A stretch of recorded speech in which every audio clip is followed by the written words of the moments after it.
5 level power.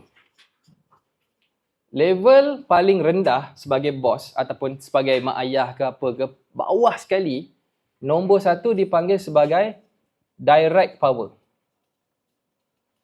Direct power ni apa? Tolong alihkan whiteboard jap. Tu direct power. Pak. Direct. Kita menyuruh. Ni direct. Maksudnya, kita punya kuasa. Contoh macam leader kan. Siapa kat sini jadi leader, manager, marketing ke apa. Awak kena tahu, awak boleh suruh staff. Itu nama dia direct power. Tapi level lagi tinggi daripada direct power dipanggil sebagai positional power. Ni power disebabkan oleh position. Sebab position ni dia memberikan power. Positional power. Macam kenapa kau ikut? Dia boss. Okay lah. So, ini level power yang kedua. Tapi, ini pun lemah. Sebab level yang lagi tinggi daripada positional power, kita panggil level yang ketiga. Dipanggil sebagai relational power. Ini lebih power. Relationship. Relational power. Contohnya kita ada kawan-kawan yang dia dah resign ataupun dia mungkin, yelah kita kenal dia. Dia tak ada position pun. Tapi sebab relationship tu, dia power. Ini level yang ketiga. Relational power. Tapi ada masalah guys dengan relational power ni. Kena maintain. Kalau kita dah lama tak contact, apa jadi? Hilang lah.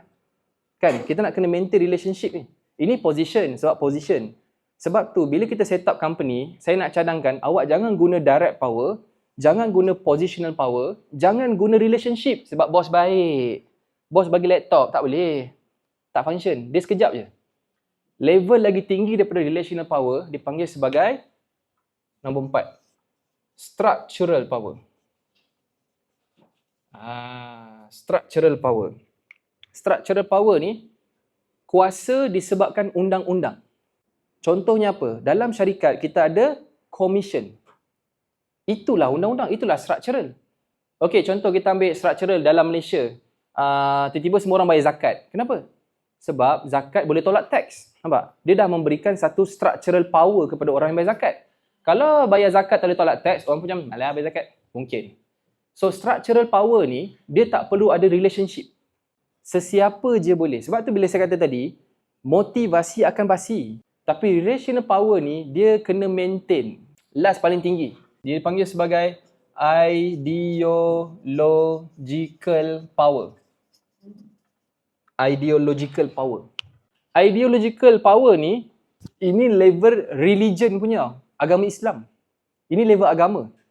So kalau kita boleh design company ni macam religious, macam ideologi,